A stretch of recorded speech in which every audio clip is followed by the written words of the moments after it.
Mads, kan du ikke hente mit oplader? Det kunne være ret nice. Jo.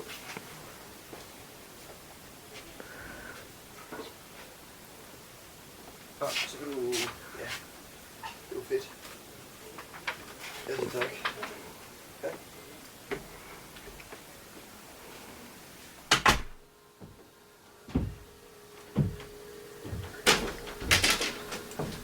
Godmorgen.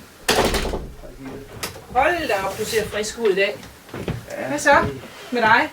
Jeg vil egentlig gerne melde mig syg i dag. Syg? Ja, jeg Hvad har fejler nærmest du? ikke sovet hele natten. Jeg har sådan ondt i maven. Jeg tror, det er blindtarmen eller sådan noget. Nå, Og jeg er ekstremt træt. ret, det er jo ikke en sygdom. Men altså, jeg har også ondt i maven. Du har også ondt i maven. Ja, det er svært med at kunne koncentrere mig. Nå, Det er ikke så okay. godt. Det er ikke så godt. Ja. Så får du lov i dag. Skal vi sige det?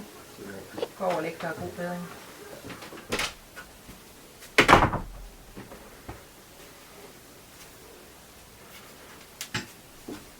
Fedt, mand. Den aflevering, jeg skal aflevere her i morgen.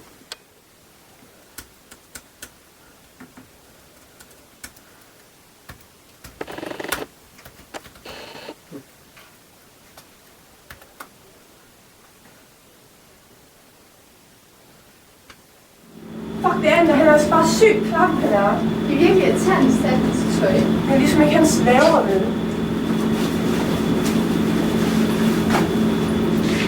Hvad er det sidste gang, jeg tager hans vasketøj? Jeg tror, at jeg har brugt over 100 kroner på at købe sneakers til Leander. Leander! Leander. Jeg er så træt af ham. Jeg er så træt af ham. Efter tyturen, ikke? Så satte han mig til at give ham fodmassage, og han havde svamp over det hele, og vabler over det hele. Og det var så klamt at røre ved. Men jeg gjorde det. Kan jeg spørge? Hvad nu? Det er fordi... Kan jeg gå over til Gitte og sige, at jeg er sådan sygemelder mig, fordi jeg har fucking hul i røvhullet. Jeg tror, mit endetarm er udvidet sig til dobbelt størrelse. Nej, det gider jeg simpelthen ikke være med til. Nej, det må så sørge for. Nej. Himmelbjergens Natur Idræts Efterskole. Det er Gitte. Hej Gitte. Er det dig, Leander? Hvad er der galt? Jeg vil gerne melde mig syg i dag. Syg? Så skal du jo komme herover til mig og melde dig syg. Jamen, jeg tror, jeg har fået sådan noget astmatisk bronkitis, eller ebola, eller endnu værre kræft. Måske hjernehindebetændelse, eller sådan noget. Eller meningitis, du ved. Nej. Den går ikke. Du er nødt til at stå op og komme herover til mig, så snakkes vi lige ved.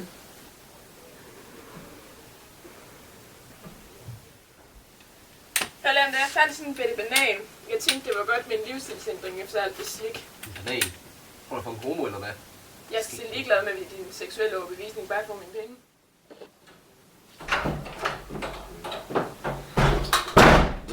Nå kommer du der, Leander. Tak. Ja, du kan godt sætte dig ned.